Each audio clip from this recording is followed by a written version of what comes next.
ஒரு திமுக ஒன்றிய நிர்வாகியால் 2 வயது குழந்தை பாலியல் ரீதியாக கொடுமைப்படுத்தப்பட்டு இன்றைக்கு உயிரை இழந்திருக்கிறதுனா, அடுத்து ஏஐங்கிறது இன்றைக்கு ஒரு மிகப்பெரிய தொழில்நுட்ப வளர்ச்சியாக வளர்ந்திருக்கிறது. இதை நீங்கள் முறையாக அவர்களுக்கு மடிக்கணினி கொடுத்திருந்தால் அதில் இந்த 4 ஆண்டுகளில் கூப்பனை கொண்டு போய் கொடுத்தா அங்கே என்னென்ன டேர்ம்ஸ் அண்ட் கண்டிஷன் அப்ளை ஆகுதுன்னு நமக்கு தெரியாது. ஆமாம், நம்ம ஒரு இதை பார்ப்போம், அது விலை அதிகமாக இருக்கும், எக்ஸ்ட்ரா பணம் கட்ட சொல்லுவாங்க, என்ன பண்ணுறது? இல்லை, நீங்கள் இதை வாங்கினா இதையும் வாங்கணும்னு மறைமுக அழுத்தம் கொடுக்கலாம். அதே மாதிரி இந்த மாநிலத்தில் இந்தியாவின் பிஜேபி ஆளுகிற மாநிலத்தை கூட எடுத்துக்கோங்க. ஒரே ஆண்டில் 11 மருத்துவக் கல்லூரிகளை எந்த முதலமைச்சராவது பெற்றுக் கொடுத்துருக்கிறாரா? பை த பீப்பிள் நேயர்களுக்கு வணக்கம். தற்போது நம்மிடம் அதிமுக செய்தி தொடர்பாளர் திரு அதிவீர ராமபாண்டியன் நம்மோடு இருக்கிறார். அவரிடம் பேசலாம். வணக்கம் சார். வணக்கம் சார். கிட்டத்தட்ட எல்லா கட்சியிலுமே தேர்தல் வாக்குறுதிகளை அறிவிச்சிட்டாங்க. அதிமுகவுக்கு அப்புறம் திமுகவுடைய தேர்தல் வாக்குறுதி. இங்கே அதிமுக எந்த அளவுக்கு ஒரு வீரியமான ஒரு வாக்குறுதி கொடுத்தாங்களோ அதே அளவுக்கான வாக்குறுதிகளை திமுக தரப்பு கொடுக்கப்பட்டிருக்கா? அதில் என்ன சிக்கல்கள் இருக்குது? ஏன்னா கடந்த முறை தேர்தல் வாக்குறுதிகளை வந்துட்டு திமுக நிறைவேற்றலன்னு சொல்லிட்டு குற்றச்சாட்டு மறுபடியும் முன் வச்சுருக்கீங்க. இப்போ மறுபடியும் கிட்டத்தட்ட ஒரு 517 தேர்தல் வாக்குறுதிகள் திமுக கொடுத்துருக்கு. இது எப்படி பார்க்குறீங்க சார் நீங்கள்? நிச்சயமாக, அதாவது திமுக மீண்டும் மக்களை ஒரு ஏமாற்றுவதற்கான ஒரு வாக்குறுதியை கொடுத்துருப்பதாக தான் நான் பார்க்குறேன். ஏன்னா அவர்கள் புது வாக்குறுதியை கொடுக்க வேண்டிய அவசியம் இல்லை. பழைய வாக்குறுதிகள் இன்னும் 400க்கு மேல் நிறைவேற்றப்படாமல் இருக்கிறது. வெறும் 12% வாக்குறுதிகள் தான் நிறைவேற்றியிருக்கிறார்கள். அப்படி இருக்கும்போது அவர்களே நியாயமாக என்ன செய்யணும்னா, நாங்கள் இவ்வளோ வாக்குறுதிகள் நிறைவேற்றலை, அந்த வாக்குறுதிகளை இந்த தேர்தலில் நாங்கள் நிறைவேற்றோம் அப்படின்னு சொல்லியிருந்தா. இல்லை, அப்படி தான் சொல்லியிருக்காங்க. அப்படி தான் சொல்லியிருக்காங்க கனிமொழி அவர்கள். இன்னொரு 60 வாக்குறுதி நிறைவேற்றலை, அது மத்திய அரசோட நிதியோட இப்போ பண்ண முடிஞ்ச ஒரு சூழ்நிலை, அது இல்லாதனால என்னால் பண்ண முடியலை. கிட்டத்தட்ட 400 வாக்குறுதிக்கு மேலே நிறைவேற்றணும்னு சொல்கிறாங்க. இல்லை, அது பொய். அதாவது அவங்க சரியாக நிறைவேற்றி இருக்கிற வாக்குறுதிகளே வெறும் 66 வாக்குறுதிகள் தான் சார். அதான் 12.66% தான் நிறைவேற்றியிருக்காங்க. அடுத்து மத்திய அரசுடைய நிதியில் நாங்கள் செயல்படுத்தக்கூடிய வாக்குறுதியை நீங்கள் இங்கே கொடுக்குறீங்க. நாடாளுமன்ற தேர்தல் கொடுத்தா பரவாயில்ல.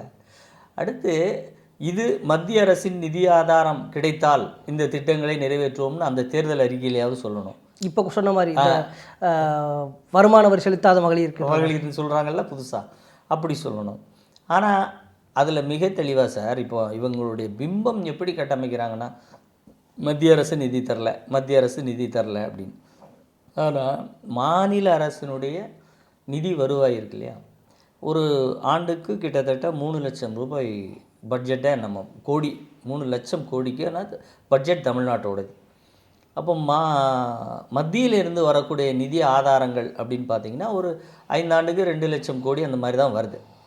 அப்போது ஒரு நிதி ஆண்டிற்கு நீங்கள் பார்க்குற போது ஒரு 40 லட்சம் கோடி, 40,000 கோடி, 50,000 கோடி தான் மத்திய அரசுடைய பட்ஜெட் நமக்கு கிடைக்கிறது. அதுவும் எடப்பாடியார் போராடி ஒரே ஒரு திட்டத்துக்கு 63,000 கோடி மெட்ரோ ரயில் திட்டத்துக்கு வாங்கி கொடுத்தாரு.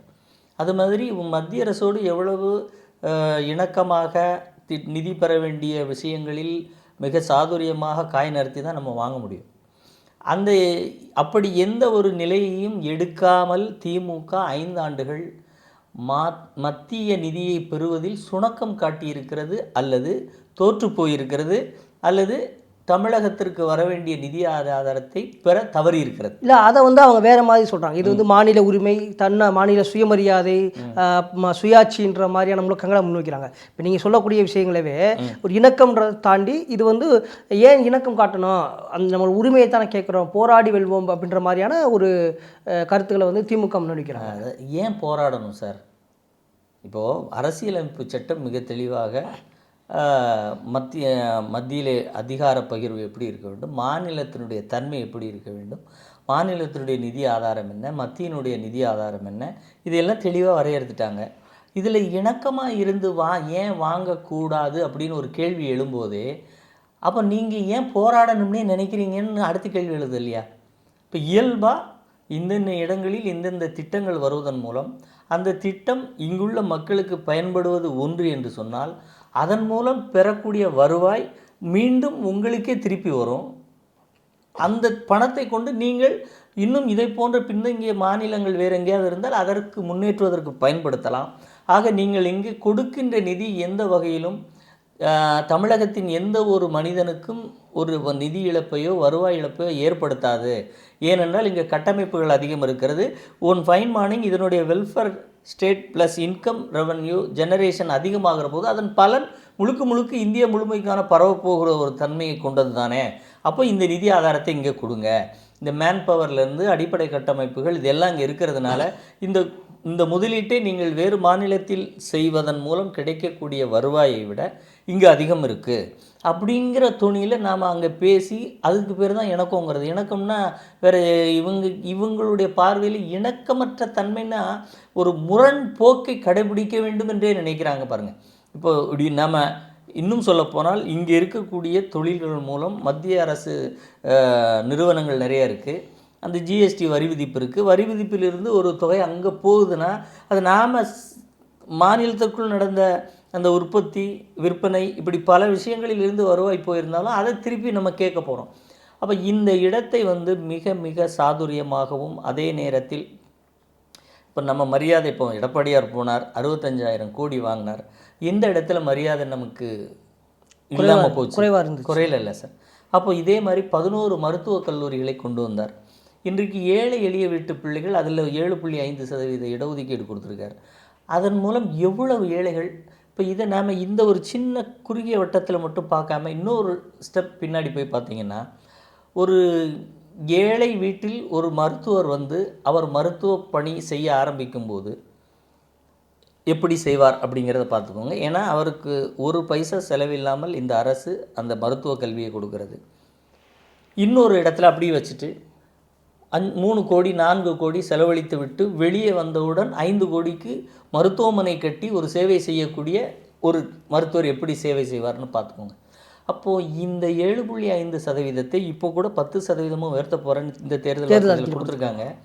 அதன் மூலம் வருகிற மருத்துவர்களுடைய எண்ணிக்கை அதிகரிக்கிற போது அந்த மருத்துவத்துறையினுடைய கல்ச்சர் மாறுறது வாய்ப்பு இருக்குல்ல சார்? கண்டிப்பாக. மருத்துவம் மிக குறைந்த விலையில் அருகிலே இருக்கக்கூடிய அந்த நம்ம லைஃப் ஸ்டைலில் ஒரு ஏழை எளிய அரசு பள்ளியில் படிக்கக்கூடிய வசதி, அந்த வசதியுடைய வால்யூம் பார்த்துக்கோங்க. இன்றைக்கி நம்ம சமகாலத்தில் இருக்கோம்.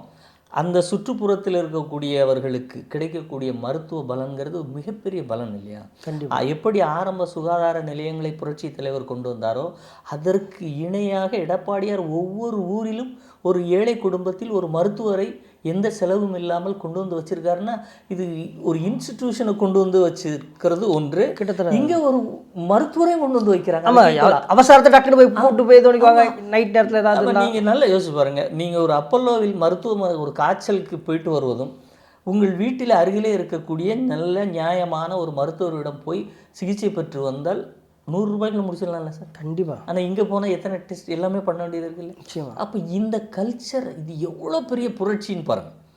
வேறு எந்த மாநிலத்திலும் இல்லை, இன்னும் சொல்லப்போனால் வேறு எந்த நாட்டிலையும் கூட இது இருக்குது. இந்த மாதிரியான ஒரு வாய்ப்பை ஏற்படுத்தியிருக்கானா இல்லை. இது எல்லாம் எப்படி வந்தது? ஒரே ஆண்டில் இல்லை ஒரே ஆட்சி காலத்தில் இத்தனை மருத்துவக் கல்லூரிகளை நாங்கள் எப்படி கொண்டு வந்தோம்? எப்படி அனுமதியை பெற்றோம்? அதே மாதிரி இந்த மாநிலத்தில் இந்தியாவின் பிஜேபி ஆளுகிற மாநிலத்தை கூட எடுத்துக்கோங்க. ஒரே ஆண்டில் 11 மருத்துவக் கல்லூரிகளை எந்த முதலமைச்சராவது பெற்றுக் கொடுத்துருக்கிறாரா? இல்லை. கண்டிப்பாக. அப்போது நிதி பெறுவதில் அதிமுகவால் முடிகிறது, உங்களுக்கு முடியல. திட்டங்களை பெறுவது அதிமுகவால் முடியுது, உங்களுக்கு முடியலைன்னா இப்படி முரண்பட்டவர்களை வச்சு என்ன சார் செய்ய முடியும்? ஒரு ரொம்ப சிம்பிள் சார். நீங்கள் காங்கிரஸ் மத்தியில் ஆட்சிக்கு பிடிக்கக்கூடிய நிலைமைக்கு எங்கேயாவது ஒரு சின்ன சைன் தெரியல சார்? இப்போ பிஜேபி தன்னுடைய நிலையில் மத்தியில் ஆட்சியை தக்க வைக்கக்கூடிய அனைத்து விஷயங்களிலும் ஒரு வளர்ச்சியை அவங்க கொண்டுக்கிட்டே வந்துட்டுருக்காங்க. இப்போ மீண்டும் அவங்கள ஆட்சி அமைஞ்சு திமுகவை கொண்டு போய் வச்சா உங்களால் மத்தியிலிருந்து ஒன்றுமே வாங்கி தர முடியாது. அப்போ இந்த மாநில நிதியை வச்சே போடணும்னா நீங்கள் எதுக்கு மாநிலத்துக்கு? அப்படி மத்திய அரசு அப்படி சொல்லவும் முடியாதுல்ல சார்? நீங்கள் சொன்ன மாதிரி அரசியலமைப்பு சட்டம் அதுக்கு இடம் கொடுக்கல. கண்டிப்பாக கொடுக்க வேண்டியதை கொடுத்து தானே ஆகணும். அதில் கண்டிப்பாகங்கிற இடத்துல நமக்கு ஏன் நாம் அடிக்கடி மத்திய அரசோடு ஒரு சரியான போக்கை கடைபிடித்து நிதியை பெறணும்னு சொல்கிறோன்னா அடிக்கடி நம்ம ஒப்பிடுறீங்கல்ல. திமுக வந்து போர் நடக்குது, அப்போ வந்து ஆதரவு கொடுக்குறாங்க, இந்திய ஒற்றுமைன்ற மாதிரி போகிறாங்க. ஸோ அந்த தேவையான விஷயங்களுக்கு ஒற்றுமையை வெளிப்படுத்துகிறாங்க. ஆனால் முரண்பாடுகள் மொழி ரீதியாகவோ இல்லை தமிழகத்துடைய கலாச்சாரம் அது மாதிரியான விஷயம் பாதிக்கப்பட்ட விஷயங்களுக்கு எதிர்த்து நிற்கிறாங்க. இது மக்களுக்கும் ஒரு நல்ல விஷயம் தானே? இல்லை சார், இது திமுக எங்கே, இது எல்லா தமிழ்நாட்டில் இருக்க எல்லா கட்சியுமே அப்படி தான் சார் இருக்கும். இப்போ நம்ம அதிமுக பிஜேபியோடு கூட்டணியில் இருந்தோம், எங்கள் இருமொழி கொள்கையை விட்டுட்டோமா? கண்டிப்பாக இருமொழி கொள்கையை திமுகவோட அதிகமாக நாங்கள் பிடிச்சு நிற்கிறது அதிமுக தான். அந்த கொள்கையை எதிர்ப்பையும் செய்து கொண்டு நிதியையும் பெறணும் சார். நீங்கள் சும்மா நிதி கொள்கை எதிர்ப்பில் மட்டும் நிற்கிற மாதிரி ஒரு பெரிய பிரபகண்டா பண்ணுறீங்களே ஒழிய நிதியை ஏன் பெற முடியல? இப்போ நீங்கள் ஒரு பாயிண்ட்டுக்கு வந்தோம், என்ன சார் மத்திய அரசு கொடுக்க வேண்டியது கடமை தானேன்னு நீங்கள் கேட்குறீங்க இல்லையா? கண்டிப்பாக. இப்போ இயல்பாக இருக்கிறது, நீங்கள் வேறு ஒரு விஷயம் சம்பந்தமாக நாம் ஒரு குற்றச்சாட்டை இந்த திமுக அரசின் மீது வைத்தா என்ன சொல்லுவாங்கன்னா, உடனே பீகாரை பார்த்தீங்களா, உத்தரப்பிரதேசத்தை பார்த்தீங்களா, அங்கே வளர்ச்சி பாருங்க, இங்கே வளர்ச்சி பாருங்க. அங்கே வளர்ச்சியற்று இருக்காங்க இல்லையா? அப்போ ஒரு மத்திய அரசு தமிழ்நாட்டுக்கான மத்திய அரசா, இந்தியாவுக்கான மத்திய அரசா? எல்லாருக்கும் மத்திய. அப்போ நிதியை யாருக்கு எவ்வளோ கொடுக்கணுங்கிறத அவங்க தானே டிசைட் பண்ணணும். அப்போ அந்த இடத்துல அவங்கள கன்வின்ஸ் பண்ணி நாம் வெல்ஃபேர் ஸ்டேட்டாக இருக்கிறோம், நம்மளுடைய உற்பத்தியிலிருந்து அனைத்துமே மிக தெளிவாக இருக்கிறது, கல்வி அதிக அளவில் இருக்கும், இப்படி ஒரு முன்னேறிய மாநிலமாக இருந்தாலும் நிதியை பெறுவதற்கு நாம் சில விஷயங்களை அவர்களுக்கு புரிதலோடு சொல்லித்தான் வாங்க வேண்டியிருக்கு சார். கண்டிப்பாக. இப்போ நீங்கள் கல்வியில் சிறந்து தமிழ்நாடு அப்படின்னு நீங்கள் இவங்க இன்றைக்கு போடுறாங்கன்னா, கல்விக்கு இவர்கள் செய்தது என்ன? 11 மருத்துவக் கல்லூரிகளை கொண்டு வந்த எடப்பாடியார் ஒட்டுமொத்தமாக கடந்த 10 ஆண்டு ஆட்சி காலத்தில் 17 மருத்துவக் கல்லூரியை கொண்டு வந்த அதிமுக, ஏழை பள்ளிகளுக்கு 7.5% இடஒதுக்கீடு கொண்டு வந்த அதிமுக இப்படி பிரபகண்டா பண்ணல சார், விளம்பரம் பண்ணலை. விளம்பரம் எந்த விளம்பரமும் இல்லை. அதற்கு செலவிடுகிற தொகை கூட இன்னொரு மருத்துவ மாணவனுக்கு ஒரு நிதியுதவி கல்வி கட்டணத்திற்கு பயன்பட்டால் அதுதான் என்னுடைய வளர்ச்சின்னு நினைக்கக்கூடிய சிந்தனை உள்ளது அதிமுக. ஆனால் நீங்கள் எதுவுமே செய்யாமல் கல்வியில் சிறந்த தமிழ்நாடுங்கிறீங்க. ஆனால் அதுக்கு அப்படி பாலியல் தொல்லையில் சிறந்த தமிழ்நாடு இருக்குது. பாலியல் தொல்லை நான் தான் பொறுப்பு, நான் தான் காவல்துறை மந்திரி, நான் இதை கட்டுப்படுத்துவேன். ஏன் நீங்கள் அப்படி ஒரு பெரிய சினிமாக்காரர்கள்லாம் வச்சு இப்படி செய்வது தப்பு, பெண்களை நாம் தான் பாதுகாக்கணும், ஏன் அவங்களெல்லாம் வச்சு இப்படி ஒரு டிசிப்ளினை சொல்லி கொடுக்கறதுக்கு முன் வரல? ஆனால் கமுக்கமாக இனிமேல் பாலியல் தொல்லையில் ஈடுபட்டால் 18 வயதிற்கு உட்பட்ட குழந்தைகள் மீது பாலியல் தொல்லை நடந்தால் மரண தண்டனைங்கிறீங்க. அப்போ இவ்வளவு விமர்சனம் நீதிமன்றங்கள் அதிகப்படுத்தும். அப்போ இதுக்கு எல்லாம் நாம் வச்ச குற்றச்சாட்டுகள் உண்மைங்கிறத தேர்தல் வாக்குறுதியில் சொல்லிட்டாங்களா? கண்டிப்பாக. அதை எங்கே சொல்லியிருக்கணும்? ஆக்சுவலாக நீங்கள் கல்வியில் சிறந்த தமிழ்நாட்டுக்கு என்ன செலவு பண்ணீங்களோ அதை விட அதிகமாக செலவு பண்ணி விழிப்புணர்வை ஏற்படுத்தி குற்றவாளிகளுக்கு, சமூக விரோதிகளுக்கு ஒரு அச்சத்தை, அது போன்ற குற்றச்செயல்களை செய்யக்கூடாத நிலையை உறுதிப்படுத்துவதற்கு ஏதாவது செஞ்சாங்களா? கண்டிப்பாக. அந்த மாதிரி எதுவும் செய்யலை. அது மாதிரி தான் இவர்கள் நிதி ஆதாரத்தை மத்திய அரசிடம் பெறுவதில் மிகப்பெரிய பின்னடைவை இவர்கள் சந்தித்திருக்கிறார்கள், தோல்வியை தழுவியிருக்கிறார்கள். அதற்கு மாறாக அவர்கள் எங்களை வஞ்சிக்கிறார்கள், நாங்கள் கேட்டதை கொடுக்கவில்லை, இப்படி பேசியே இன்னும் சொல்லப்போனால் அந்த கோயம்புத்தூர் மெட்ரோ, மதுரை மெட்ரோவில் சரியான ஒரு புரிதலோடு ஒரு திட்ட அறிக்கையை கூட தயாரித்து கொடுக்காம அதில் கூட என்ன பண்ணாங்க, அவங்க ரிட்டர்ன் பண்ணதை ரிஜெக்ட் பண்ணதை ப்ராஜெக்ட் ரிப்போர்ட் சரி பண்ணி கொடுங்கன்னு கேட்டாங்க. அப்போ அந்த எண்ணத்தை பார்த்தீங்களா, அவங்க எங்களுக்கு மறுத்துட்டாங்கன்னு சொல்கிறோம், திருப்பி அனுப்பிச்சிருக்காங்க, உரிய விவரங்களோடு கொடுங்கன்னு சொல்கிறாங்க. இது ரெண்டுக்கும் மாறுபாடு இருக்குல்ல. ஆனால் அந்த ஒரு விஷயத்தை ஒரு வாரமாக எவ்வளவு பெரிய ஒரு பிரபகண்டாவாக மத்திய அரசை குற்றம் சாட்டுவதை போலெல்லாம் கொண்டு போனாங்க. இந்த மாதிரி வந்திருக்கு, திருப்பி இருக்காங்க, உடனே நாங்கள் சரி செய்து அனுப்புகிறோம். அப்போ அந்த நிதியை பெறுவதற்கான அப்போ நோக்கம் அங்கே நிதியை பெறுவதில்லை, கோவைக்கு மெட்ரோ வரணுங்கிறது இல்லை, மதுரைக்கு வரணுங்கிறது இல்லை, இமீடியட்டாக நான் அவங்கள குற்றம் சாட்டிட்டேன். அப்போ இந்த துணி இந்த இது போன்ற நிலை தான் இவர்கள் சரியாக மத்திய அரசோடு அணுகவில்லை அப்படின்னு சொல்கிறோம். சார் சரியோ தப்போ சார், மத்திய அரசு என்பது இந்திய அரசியலமைப்பு சட்டத்தின்படி தேர்தல் நடத்தப்பட்டு அந்த தேர்தலின் மூலம் தேர்ந்தெடுக்கப்பட்ட அரசாகத்தான் அது இருக்குது. கண்டிப்பாக. அது நீங்கள் வேறு அதையோடு நீங்கள் பேசுகிறதுல என்ன, நீங்கள் மத்திய அரசுனா நான் மாநில அரசு, அதனால் நம்ம போய் அவன் காலில் விழுந்து நிதி வாங்க சொல்லலையே. கண்டிப்பாக. நமக்கு என்ன உரிமை இருக்கிறதோ, மரியாதை தேவைப்படுகிறோமோ அதே மரியாதையும் அதே உரிமையோடு தான் நம்ம கேட்க சொல்ல போகிறோம். அதுக்காக தரந்தாழ்ந்து கேட்க வேண்டிய அவசியம் இல்லை.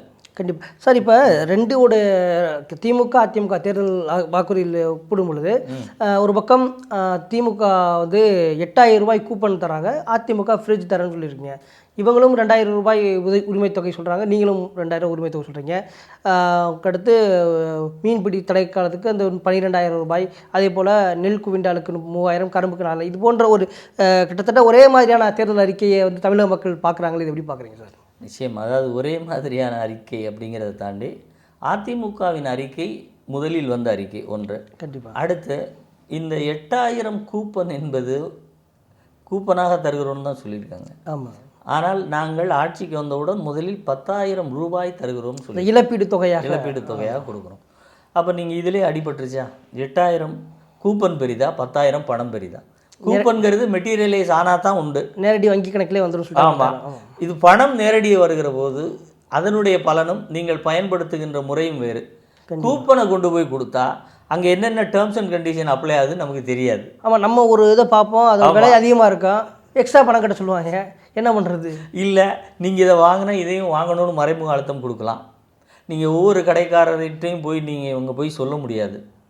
கண்டிப்பாக. இது போக இது நீங்கள் இந்த கூப்பனை வைத்து 8000 ரூபாய்க்கு ஃப்ரிட்ஜு, வாஷிங் மிஷின்லாம் நீங்கள் வாங்க முடியுமா சார்? கண்டிப்பாக முடியாது. அப்போ நாம் ஒரு ஃப்ரிட்ஜும் கொடுக்குறோம். அப்படி நீங்கள் பார்த்தீங்கன்னா அப்போ இயல்பாகவே கூப்பன் என்பது ஒரு தள்ளி போடுகிற வேலை தான் அப்படிங்கிறது எல்லாருக்குமே தெரியும். இன்னும் சொல்லப்போனால் நிறைய இடத்துல மீட்டிங் வாங்க, உங்களுக்கு உலகம் ஃபுல்லாக சுற்றுறதுக்கு நாங்கள் கூப்பனில் பரிசு விழுந்திருக்கும்பாங்க. பக்கத்தில் போனால் நாங்கள் வந்து பரிசு மட்டும் கொடுப்போம், ஒரு சோப்பு டப்பா கொடுப்பானுங்க. அதுக்கப்புறம் நீங்கள் இந்தந்த செலவெல்லாம் ஏற்றுக்கணுமா? அதுக்கப்புறம் கண்டிப்பாக அந்த கூப்பன் பேட்டர்னே அதுதான் சார். அதனால் அதை வேற இவங்க ஹீரோன்னு சொல்கிறாங்க பாருங்கள். ஆமாம், இப்போ கடந்த தேர்தல் அறிக்கை ஹீரோவாக இருந்துச்சு, இப்போ ஹீரோயின் தேர்தல் அறிக்கைன்னு சொல்லியிருக்காங்க. ஆமாம், அதுதான். இப்போ இப்படி கூப்பன்னா அது ஆசையை வேறு மாதிரி தூண்டணும், இது கூப்பனில் தூண்டியிருக்கோம் அப்படிங்கிறது ஒன்று. இன்னொன்று, மகளிருக்கு ஒரு நிதி கொடுத்ததை அதுவுமே வந்து இப்போ 2000 கொடுக்குறது நாங்கள் தான் முதல்ல சொன்னோம். அதை இப்போ நீங்கள் சொன்ன அனைத்தையும் நாங்கள் அறிவித்த பிறகு சரி அதிமுக இதையெல்லாம் சொல்லியிருக்கிறதே நாமளும் சொல்லிடுவோங்கிற மாதிரி தான் அவங்க சொல்லியிருக்காங்களே ஒழிய அதில் புதிதாக அவங்க யோசித்து பண்ணுறதுக்கு ஒன்றும் இல்லை. ஏனென்றால் பழைய தேர்தல் அறிக்கையிலேயே பாக்கி நிறையா இருக்குது. இது ஒரு பாக்கி கடன்பட்ட வாக்குறுதிகள் அப்படின்னு வேணால் நம்ம திமுக வாக்குறுதிகளை சொல்லலாம். அந்த அடிப்படையில் பார்த்திங்கன்னா அதிமுக இயல்பான, அதாவது நீங்கள் கொடுக்குற போது சார் எப்படி 7.5% இடஒதுக்கீடு, நீங்கள் அந்த மாணவன் தன் கையில் இருக்கக்கூடிய ஒரு 500 பக்கம் புத்தகத்தை படித்தால் அவனுக்கு மருத்துவ கல்வி, அதற்கு இடையில வேறு யாருமே உள்ள நீங்கள் வட்ட செயலாளர் பார், அந்த செயலாளர் பார், இப்படிலாம் கிடையாது. அதே மாதிரி 10,000 ரூபாய் உங்கள் வங்கி கணக்குனா உங்களுக்கு வந்துடும். நீங்கள் அதை எப்படி வேணாலும் பயன்படுத்தலாம். அதை என்ன செய்ய வேண்டும் என்பதை நீங்கள் டிசைட் பண்ணலாம். இந்த கூப்பன்கிறதுல அதில் நிறைய குளறுபடிகள் வரும். அதனால தான் சொல்கிறோம், கொடுக்க வேண்டும் என்பதை கர்ணன் சொல்கிறது மாதிரி இடக்கையில் இருந்தபோது யாராவது கேட்டாலும் அப்படியே கொடுத்துடணும். இல்லை, அதான் இந்த இடத்துல வந்து திமுகவுக்கு ஒரு நெருக்கடியை உருவாக்கிடுச்சோம். ஏன்னா ஃப்ரிட்ஜ் கொடுத்துட்டு வாஷிங் மிஷின் ஏதாவது ஒன்று கொடுத்தோம்னா இதுக்கு கொடுத்த மாதிரி இருக்கும் அப்படின்னு ஒரு குழப்பத்தை வந்து திமுகவுக்கு அதிமுக ஏற்படுத்திருச்சா? நிச்சயமாக. அதான் அந்த தேர்தல் வாக்குறுதிகளிலேயே எடப்பாடியார் மிகச்சரியாக திமுகவை வீழ்த்தி விட்டார் அப்படிங்கிறதான் இவர்களிடம் இருக்கக்கூடிய தடுமாற்றம். இன்னும் சொல்லப்போனால் அவர் அந்த தேர்தல் வாக்குறுதிகளை ஹீரோயினை படிக்கிற போது கூட அந்த மைக்கே வந்து மக்கர் பண்ணதுக்கு காரணம் என்ன? இவர்கள் இதையெல்லாம் காப்பி அடித்து அதில் கூட 10,000 ரூபாய் கூப்பன்னு சொல்ல முடியலல்ல. கண்டிப்பாக. சரி, அதிமுக 10,000 ரூபா கொடுக்குறேன்னு சொல்கிறாங்களே, நாங்கள் 10,000 ரூபாய்க்கு கூப்பன்னு கூட சொல்ல தெரியல. இப்போ 8,000 ரூபா போதும், இல்லை கூட சொல்லவும் முடியல. கூட சொன்னாலும் அதுவும் நிறைய சிக்கலாயிருன்ற மாதிரியான ஒரு. ஆமாம், அந்த நெருக்கடிக்கு திமுக உள்ளாக இருக்கிறார்கள். ஏன்னா இப்போ ஆசையை நம்ம தூண்டுறோங்கிறது ஏற்கனவே தெரிஞ்சு போச்சு பழைய தேர்தலில். இப்போ இந்த தடவை இதை மாதிரி இன்னும் ஜாஸ்தியாக சொன்னோம்னா ரொம்ப ஓவராக போகிற மாதிரியும் தெரிஞ்சுப்போம், மக்கள் ஒட்டுமொத்தமாகவே நம்மளை நம்ப மாட்டாங்க. அப்படிங்கிற நெருக்கடி திமுகவுக்கு இருக்குங்கிறத தான் இந்த தேர்தல் அறிக்கை அவர்கள்ட்ட மிக மிக மெனக்கெட்டு ஹீரோயின் அப்படி இப்படின்லாம் அதுக்கு வார்த்தை அலங்காரங்கள், வார்த்தை ஜாலங்களை சொல்கிறாங்களே வெளியே இந்த தேர்தல் அறிக்கை வந்து அப்பட்டமாக. அது மட்டும் இல்லை, நிறைய நம்ம ஜிஐ டேக் குறித்து நம்ம அதிமுக தேர்தல் அறிக்கை அதை அப்படியே காப்பி பேஸ்ட் பண்ணி அங்கே போட்டிருக்காங்க. இப்படி பல விஷயங்கள் அதில் குறிப்பாக சொல்ல போனால் அந்த மதுவிலக்கு சம்மந்தமாக அவங்கக்கிட்ட அறிக்கையில் எதுவுமே சொல்லாதது மாதிரி வேறு இருக்காது. கண்டிப்பாக இங்கே அதிமுக வந்து மதுக்கடைகளை படிப்படியாக குறைப்போம் அப்படிங்கிறது இதுவரைக்கும் மதுக்கடைகளை நம்ம தான் படிப்படியாக குறைச்சிருக்கோம். 1500 கடைகள் வந்து குறைக்கப்பட்டிருக்கிறது. நம்ம அதிமுக ஆட்சி காலத்தில் வெறும் 28,000 தான் மது விற்பனை ஆண்டுக்கு. ஆனால் இங்கே ஒரு ஆண்டுக்கு 50,000 பக்கத்தில் மது விற்பனை வந்திருக்கு. அப்போ இவர்கள் வந்து அந்த மது விலக்கு என்பதை சமரசம் செய்து விட்டார்கள் அப்படிங்கிறத நம்ம பார்க்கணும். ஆனால் எதிர்க்கட்சியாக இருந்தபோது என்னெல்லாம் சொன்னாங்க பாருங்கள். ஒரே கையெழுத்தில் கொண்டு வந்துடுவோம், திமுககாரர்கள் யாராவது ஆலையை நடத்தினால் அதை மூடுவதற்குண்டான வேலையை பார்ப்போம்லாம் சொன்னவர்கள் இன்றைக்கு வாக்குறுதி கொடுப்பதிலேயே பின்வாங்கி இருக்கிறார்கள்னா அவருடைய எண்ண ஓட்டம் என்னவாக இருக்கிறது அப்படிங்கிறது மக்களுக்கு தெரியும். இல்லை, இப்போ ஸ்டாலின் அவர்கள் என்ன சொல்கிறாருன்னா, பொருளாதார வளர்ச்சியில் நம்பர் 1 இடத்துக்கு வந்திருக்கோம். அதனால தான் இந்த புதுமைப்பெண் திட்டம், தமிழ் புதல்வன் திட்டம், இது சொல்லாத திட்டங்களுக்கு கூட நிதி உதவி கொடுக்க 1000 ரூபாய் கொடுக்க முடிந்தது. வரக்கூடிய காலகட்டத்தில் அதாவது மீண்டும் திமுக ஆட்சிக்கு வந்தால் 1500 ரூபாய் கொடுக்கப்படும்ன்ற மாதிரியான சொல்லியிருக்காரு. கிட்டத்தட்ட கடன் சுமை வந்துட்டு 10 லட்சம் கோடி ரூபாய் இருக்கும் பொழுது இவர் பொருளாதாரத்தில் முதலிடம் நம்பர் 1 இடத்தை கொண்டு வந்திருக்கோம்னு சொல்கிறாரு. அப்பட்டமான பொய் சார். அதாவது உள்நாட்டு உற்பத்தியில் தமிழகம் இரட்டை இலக்கத்தில் வளர்ச்சியை பெற்றிருக்கிறது அப்படின்னு சொல்கிறோம். கண்டிப்பாக உள்நாட்டு உற்பத்தி பெருக்கம்னு சொல்கிறது ஒன்று சார், பொருளாதார பெருக்கம் அப்படின்னு சொல்கிறது ஒன்று, பொருளாதார வளர்ச்சிங்கிறது ஒன்று. இந்த உள்நாட்டு உற்பத்தியில் உற்பத்தி நிறைந்திருக்கிறது அப்படிங்கிறது தான் பொருள். பொருளாதார வளர்ச்சின்னு சொன்னிங்கன்னா உற்பத்தி, பகிர்வு, நுகர்வு, இந்த 3 ப்ராசஸ் முடிஞ்சால் தான் அரசுக்கு ரெவென்யூ வரும், லாபமாக வரக்கூடியது வரும். அது வரியாக இருக்கலாம், லாபமாக இருக்கலாம், கட்டணங்களாக இருக்கலாம். இது எல்லாம் சேர்த்து உங்களுக்கு அரசு கஜானாவுக்கு வரணும். அப்போ தான் பொருளாதார வளர்ச்சி அப்படிங்கிறத நம்ம ஏற்றுக்க முடியும். இப்படி உற்பத்தி வளர்ச்சியை பொருளாதார வளர்ச்சி என்று பெயர் மாற்றி தம்பட்டம் அடிக்கிறாங்க இல்லையா. இப்போ கடைசியாக பட்ஜெட் போட்டாங்க. அந்த பட்ஜெட்டில் வளர்ச்சி வரும் பொழுது அதுக்கு ஆட்டோமேட்டிக்காக நீங்கள் சொன்ன மாதிரி பகிர்வு நுகர்வுக்கு அப்புறம் லாபமாக வந்து தானே ஆகணும். அது வந்திருக்கா அப்படிங்கிறத நம்ம செக் பண்ணணும்ல. அப்போ எங்கே செக் பண்ண முடியும்? பட்ஜெட்டில் தெரிஞ்சிடும்ல சார். இப்போ பட்ஜெட்டில் 3 லட்சம் கோடி ரூபாய்க்கு பட்ஜெட்டு, அதில் 2 லட்சம் வரி வருவாயிலேருந்து வரக்கூடியது, மீதி 1 லட்சம் ரூபாய் இதர வருவாயிலேருந்து வரக்கூடியது. இப்போ இங்கே இந்த ஆண்டு கடன் வாங்கின தொகை மட்டும் 1,84,000 கோடி. இந்த ஒரு வருடத்தில் 2005 2026. இப்போது அரசினுடைய வரி வருவாய் 2 லட்சம் கோடி, கடன் வாங்கியது 1,84,000 கோடி. கிட்டத்தட்ட சேமாக இருக்குது. இதில் நீங்கள் எங்கே வளர்ச்சி வந்துச்சு? இதற்கு முந்தைய ஆண்டு பட்ஜெட் தாக்கல் பண்ணும்போது இவர்கள் எதிர்பார்த்த தொகை என்பது அதாவது பட்ஜெட்டுடைய மொத்த தொகை 3,26,000 கோடியாக இருக்கும்னாங்க. இப்போ 3 லட்சத்துக்குள்ளே நிற்கிது அது. அப்போ 26,000 கோடி கூட வரலை. என்ன எதிர்பார்த்தார்களோ அதுவே வரலை. அப்போ நீங்கள் இப்போ இந்த இடத்துல மீண்டும் அந்த உற்பத்தி பெருக்கத்தையும் பொருளாதார வளர்ச்சியையும் அப்படி பொருத்தி பார்த்தீங்கன்னா என்ன செஞ்சுருக்கணும்? கடன் வாங்குவது குறைஞ்சிருக்கணும்ல. கண்டிப்பாக குறையில்லை. இப்போது எங்களுக்கு நாங்கள் இலக்கு நிர்ணயித்தது 3,26,000 கோடி, ஆனால் நாங்கள் பெற்றிருப்பது 3,50,000 கோடி வந்திருக்கணுமா? அப்படி எதுவும் வரல. இல்லை 50 போன 27 கோடினாலும் வந்திருக்கணும்ல சார். வரலைல்ல. அப்போ நீங்கள் இந்த வளர்ச்சி பொருளாதார வளர்ச்சி என்று சொல்வது அதற்கான பலன் எங்கே இருக்கிறது? பட்ஜெட்டில், எழுத்தில், ரிட்டனில் எங்கே இருக்குது அப்படிங்கிறது வந்து. சரி, நீங்கள் நம்ம இந்த உற்பத்தி பெருக்கத்தை வளர்ச்சியாக நீங்கள் ஒத்துக்கலையா அப்படின்னு நீங்கள் கேட்கலாம். நிச்சயமாக அதை நம்ம ஒத்துக்கிறோம். அதில் விஷன் 2023ன்னு புரட்சித் தலைவி அம்மா அவர்கள் இருக்கும்போது அதற்கான மிகப்பெரிய தொழில் கட்டமைப்புகளை, உலக முதலீடுகளை மிகப்பெரிய அளவில் ஈர்த்து கொண்டு வந்து இந்த உற்பத்தி பெருக்கத்திற்கான ஒரு ஃபேக்ட்ரி உருவாக்கி அதனுடைய உற்பத்தி ப்ராசஸ் ஸ்டார்ட் ஆகிறதுக்கு எவ்வளோ ஆண்டுகள், கிட்டத்தட்ட 7 ஆண்டுகள், 8 ஆண்டுகள், 10 ஆண்டுகள் ப்ராசஸ் கூட இருக்குது. அப்படி நீண்ட காலமாக நாம் அதிமுக கொண்டு வந்த நிதி அங்கே அதன் மூலம் திட்டங்கள், கம்பெனிகள் தொடங்கப்பட்டு அதன் மூலம் உற்பத்தி துவங்கப்பட்டு 2023 விஷன் 2023 என்று எப்படி புரட்சித் தலைவி அம்மா அவர்கள் கொண்டு வந்தார்களோ அது எந்த வகையிலும் தோற்று போகாமல் சரியாக நடந்து வந்து அந்த உற்பத்தி அளவு இரட்டை இலக்கத்துக்கு போயிருக்கிறது. அதை இவர்கள் தங்களுடைய பெருமையாக தம்பட்டம் அடிக்கிறார்கள். இது வந்து ஒரு தொடர் வளர்ச்சி. இந்த வளர்ச்சிக்கு அதிமுக 10 ஆண்டுகளாக மிகப்பெரிய அளவில் உழைத்து அதனுடைய நிதி ஆதாரத்தை, தமிழகத்தினுடைய சட்டம் ஒழுங்கு, இப்படி பல காரணிகளை, முதலீட்டாளர்களை ஈர்ப்பது, இப்படி பல விஷயங்களை நம்ம செஞ்சுருக்கோம். அதனால் பொருளாதார வளர்ச்சி என்று இதை சொல்லக்கூடாது என்று நான் மட்டும் சொல்லலை. ஐநாவினுடைய தலைவர் மிக தெளிவாக சொல்கிறாங்க. பல நாடுகள் உற்பத்தி பெருக்கத்தை பொருளாதார வளர்ச்சி என்று தவறாக நினைத்து அதன்பின் பெரிய சரிவை இருக்கிறது அப்படின்னு அவங்க சொல்கிறாங்க. பல பொருளாதார அறிஞர்களும் இதே மாதிரியான அந்த டெக்னிக்கல் டேர்ம் நீங்கள் இதை பொருளாதார வளர்ச்சி என்று பணத்திற்கு அதுக்கு ஈக்குவலாக கொண்டு போனீங்கன்னா அது ஏமாற்றத்தை தருவதற்கு நிறைய வாய்ப்புகள் இருக்கிறது என்பதையும் சொல்கிறாங்க. அதனால தான் சொல்கிறோம், இவர்கள் சொல்லுவது பொய். அப்படி சொல்லி இருந்தால் அது பட்ஜெட்டில் எதிரொலிச்சிருக்கணும். அப்படி ஏதும் இல்லை. உற்பத்தி பெருக்கம் தான். இதுக்கு ஒரு சின்ன உதாரணம்.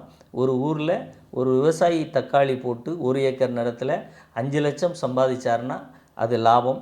ஒரு ஊரே தக்காளி போட்டு பல ஏக்கரில் மொத்தமே 5 லட்சத்துக்கு தான் தக்காளி விற்றுச்சின்னு சொன்னால் அது எல்லோருக்கும் நட்டம்.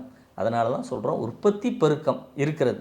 அதை முறையாக பகிர்வு நுகர்வு செய்ய இந்த அரசு தவறி இருந்தால் அது தமிழக மாநிலத்தினுடைய நிதி வருவாயில் ஓரளவு மாற்றத்தை கூட ஏற்படுத்தாமல் இருக்கிறது என்பதனால் இவர்கள் அதை சரியாக செய்யவில்லை அப்படின்னு சொல்கிறோம். இன்னும் ஒரு சின்ன உதாரணம் சொன்னால், விவசாய ஏக்கரை அதிகப்படுத்தியிருக்கிறோம் ஆனால் இவங்க நெல் கொள்முதலை அதிகரிக்கலை. கண்டிப்பாக உரம் வேண்டும், நாங்கள் அதிகமடியாக உற்பத்தி விவசாய இடங்கள் இன்றைக்கி பயிரிட்டிருக்காங்க அப்படின்னு லெட்டர் எழுதியிருக்காங்க. ஆனால் அறுவடை அதிகமாக இருக்கிறது, கொள்முதலை நீங்கள் அதிகப்படுத்துங்கள் என்று மத்திய அரசிட்ட கேட்கணும்ல, இல்லை இவங்க பண்ணியிருக்கணும்ல. அப்போ நீங்கள் உற்பத்தியை பெருக்கிட்டு அறுவடை காலத்தில் விவசாயிகளிடம் நெல்லை வாங்கலைன்னா உங்களுக்கு லாபம், விவசாயிகளுக்கு லாபம் கிடைக்குமா? கண்டிப்பாக கிடையாது. அப்போ இதுதானே சார். இப்போ உற்பத்தின்னு பார்த்தீங்கன்னா கடந்த ஆண்டை விட இந்த ஆண்டு நாங்கள் இவ்வளோ உற்பத்தி அதிகம் பண்ணிட்டோம். ஆனால் விவசாயிகளுக்கு பணம் போலையே, மழை பெஞ்சு எல்லாம் நனைஞ்சு போட்ட காசு எடுக்கலையே. அப்போ யாருக்கான வளர்ச்சி இதுன்னு நீங்கள் சொல்லுங்கள். இப்படித்தான் அவங்க ஏமாத்துறாங்களே ஒழிய உரிய முறையில் அந்த நெல்லை விவசாயிகளிடமிருந்து எடுத்து அவர்களுக்கு பணமாக கொடுத்திருந்தால் மட்டும்தான் அது வளர்ச்சியாக பார்க்கப்படும். நிச்சயமாக சார். மேலும் திமுகவோட தேர்தல் அறிக்கையில் என்ன சொல்கிறாங்கன்னா, கிட்டத்தட்ட 15 லட்சம் கோடி அந்நிய முதலீடுகள் ஈர்த்து 50 லட்சம் இளைஞர்களுக்கு வேலைவாய்ப்பு உருவாக்கணும்னு சொல்லியிருக்காங்க. அதுபோக தொடர்ந்து இப்போ ஏற்கனவே சமீபத்தில் தேர்தலுக்கு முன்பு இலவச மடிக்கணினி கொடுத்தாங்க. 35 லட்சம் கல்லூரி படிக்கக்கூடிய மாணவர்களுக்கு இலவச மடிக்கணினி வழங்கப்படும் இந்த 5 ஆண்டுகள்னு சொல்லியிருக்காங்க. எப்படி பார்க்குறீங்க? ஆமாம், இது அதிமுகவினுடைய திட்டம். இதில் நீங்கள் இவர்கள் கொடுப்பது கல்லூரி மாணவர்களுக்கு என்று சொல்லுகிற ஒரு இடத்தில், அதாவது வாக்கு செலுத்தும் உரிமை உள்ளவர்களுக்கு லேப்டாப் கொடுக்குறோங்கிறது தான் பொருள். ஆனால் அதிமுக 10ஆம் வகுப்பு 11ஆம் வகுப்பு 11 12ஆம் படிக்கிறவங்களுக்கு கொடுத்தோம். ஏன்னா அதான் அவங்க லேர்னிங் ப்ராசஸில் இருக்கிறவங்க, அந்த நீண்ட நாள் அந்த படிப்புக்கு அது பயன்பட வேண்டும் என்கின்ற அடிப்படையில் நாம் கொடுத்தோம். இவர்கள் வாக்குக்காக, அதுவும் தேர்தல் நெருங்குவதற்கு ஒரு சில மாதங்களுக்கு முன்பாக நாங்கள் கொடுக்க போகிறோம் என்று அறிவித்திருக்கிறார்கள். சிலருக்கு கொடுத்துருக்கிறார்கள். அந்த எண்ணிக்கையை நம்ம இப்போ சரியாக அவங்க சொல்கிற மாதிரி அவ்வளவு கொடுத்துருக்காங்களாங்கிறதே நம்ம ஜஸ்ட் பார்த்தால் தான் தெரியும். ஏன்னா இவங்க கற்பனையில் பயங்கரமாக அளந்து விடுவாங்க. அது மடிக்கணினியை நீங்கள் இது 4 ஆண்டுகள் கொடுக்கல, ஒரு பெரிய பேட்ச் இதனுடைய பயனே இல்லாமல் அவங்க அந்த இதை காலகட்டத்தை கடந்திருக்காங்க. கண்டிப்பாக கடந்து போயிருக்காங்க. அப்போ நீங்கள் இது மடிக்கணினிங்கிறது ஒரு மாணவன் இங்கே ஒரு வீட்டில் இருந்துட்டு உலகத்தில் உள்ள அனைத்து மேல் படிப்பு வாய்ப்புகளையும், அனைத்து தொழில் வேலை வாய்ப்புகளையும், அனைத்து விதமான தகவல்களையும் பெறக்கூடிய ஒரு வாய்ப்பை அவன் பெற்றிருப்பான். அப்படி ஒரு நிலையை இந்த அரசு செய்ய தவறி இருக்கிறது. அடுத்து ஏஐங்கிறது இன்றைக்கு ஒரு மிகப்பெரிய தொழில்நுட்ப வளர்ச்சியாக வளர்ந்திருக்கிறது. இதை நீங்கள் முறையாக அவர்களுக்கு மடிக்கணினி கொடுத்திருந்தால் அதில் இந்த 4 ஆண்டுகளில் எவ்வளவு பெரிய உயரத்தை அவர்கள் தொட்டிருப்பார்கள். அதை நீங்கள் தடுத்திருக்கீங்க. அப்படி பார்க்குற போது நீங்கள் தடுத்தது தான் அதிகமே ஒழிய கொடுத்தது குறைவு. அதுவும் தேர்தலுக்காக என்கின்ற அந்த ஒற்றை இலக்கோடு கொடுத்திருப்பது இன்னும் தவறு. இயல்பான தன்மையோடு கொடுத்திருந்தால் வளர்ச்சி. அதே மாதிரி அதிமுகவை பொறுத்த வரைக்கும் கல்வி என்று வருகிற போது அவர்களுடைய வயதை நாங்கள் கருத்தில் கொள்வதில்லை. குழந்தை தான், அது குழந்தையாகவே இருந்தாலும் அறிவு தான் அதற்கு தேவை. அதனால தான் இப்போதைய தேர்தல் வாக்குறுதியில் கூட 6ஆம் வகுப்பில் இருந்தே ஏஐ என்பதை இன்னொரு பாடமாக, அதாவது 5 சப்ஜெக்ட் இருக்குது, 6வது சப்ஜெக்டாக ஏஐ அந்த தொழில்நுட்பத்தை கொண்டு வருகிறோம் என்று மிக தெளிவாக அறிவித்திருக்கிறார்.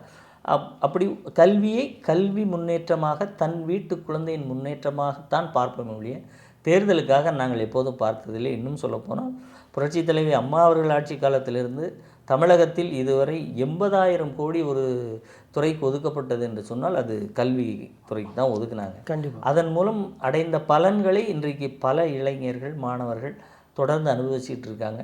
அதனுடைய வளர்ச்சி தான் இன்றைக்கு தமிழகத்தினுடைய முன்னேற்றம்.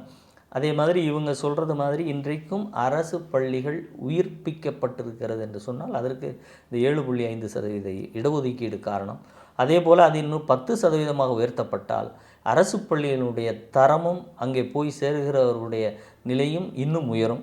எப்படி ஒரு காலத்தில் ஒரு சில நன்மதிப்பை பெற்ற அதிகாரிகள் எல்லாம் தங்கள் வீட்டு பிள்ளைகள் ஏன் அரசு பள்ளியில் படிக்கக்கூடாது என்று நினைத்தார்களோ அத்தகைய நிலையை நோக்கி இந்த திட்டம் ஒவ்வொருவரையும் நகர்த்திக்கிட்டு இருக்கு.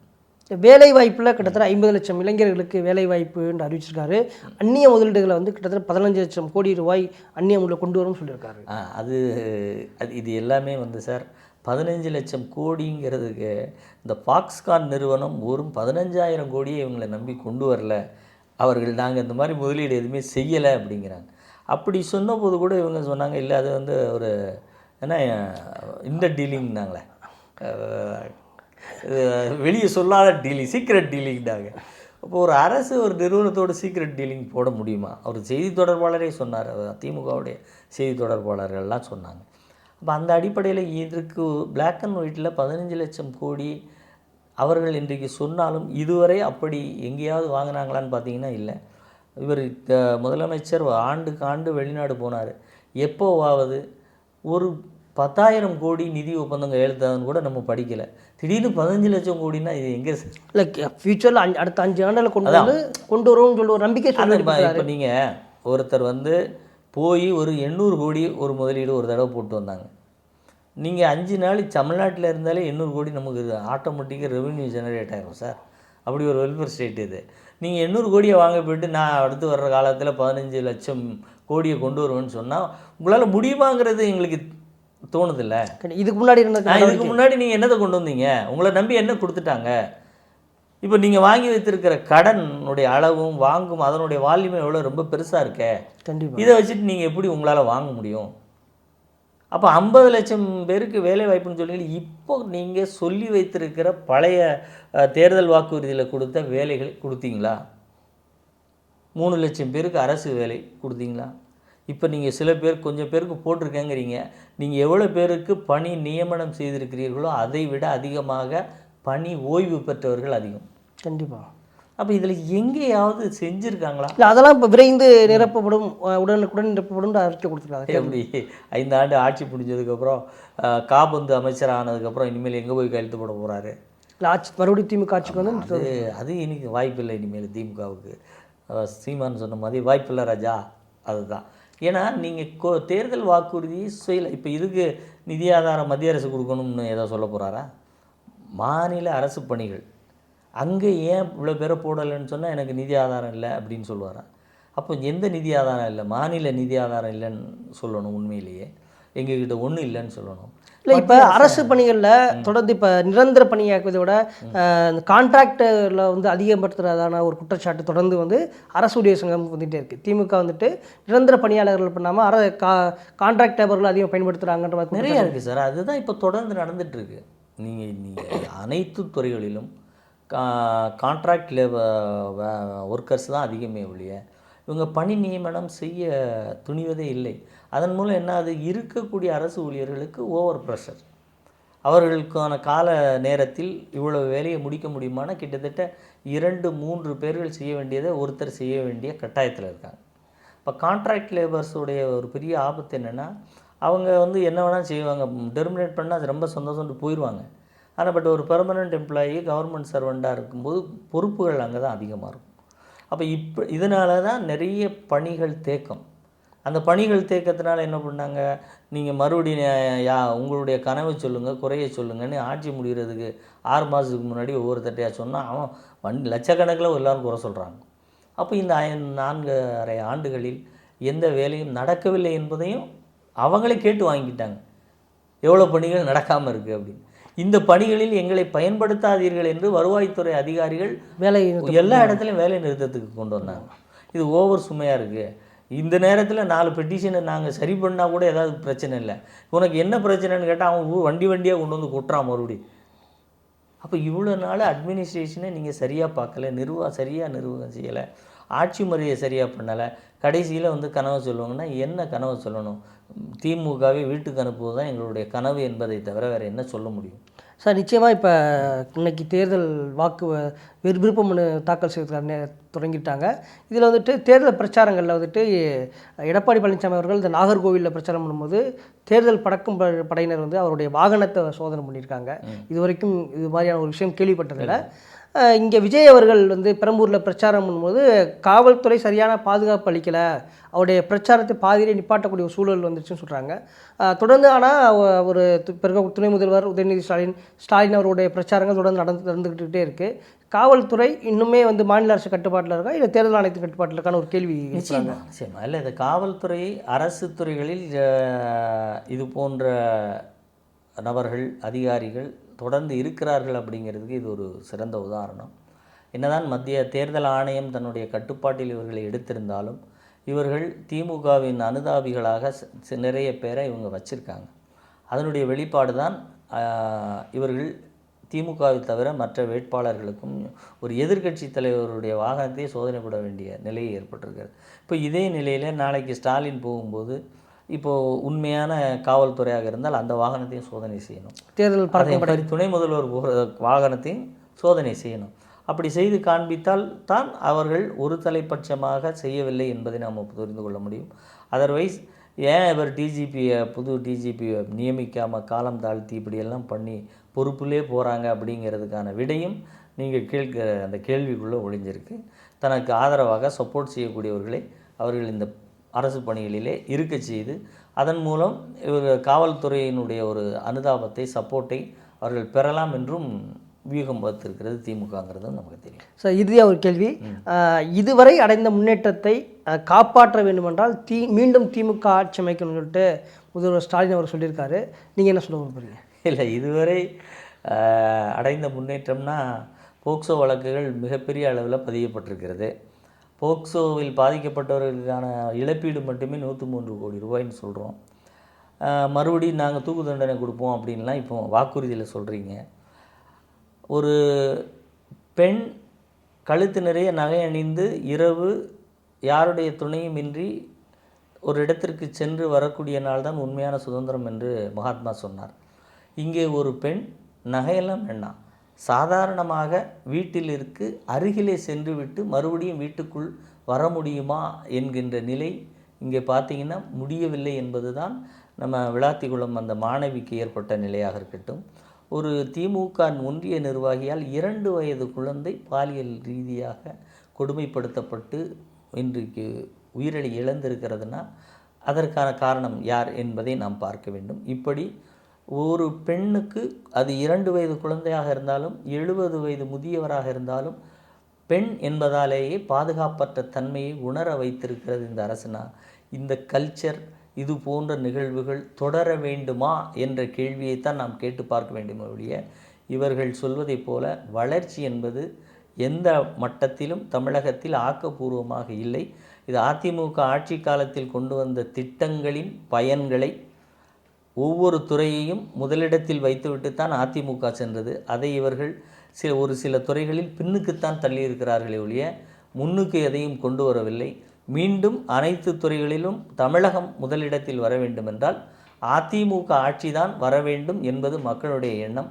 திமுகவின் எண்ணமும் பலிக்காது, மு.க. ஸ்டாலின் அவர்களுடைய கனவும் பலிக்காது என்பது தான் என்னுடைய. நிச்சயமாக சார், உங்களோட நேரத்தை ஒதுக்கி உங்களோட கருத்துக்களை பயந்துட்டு ரொம்ப நன்றி சார். நன்றி.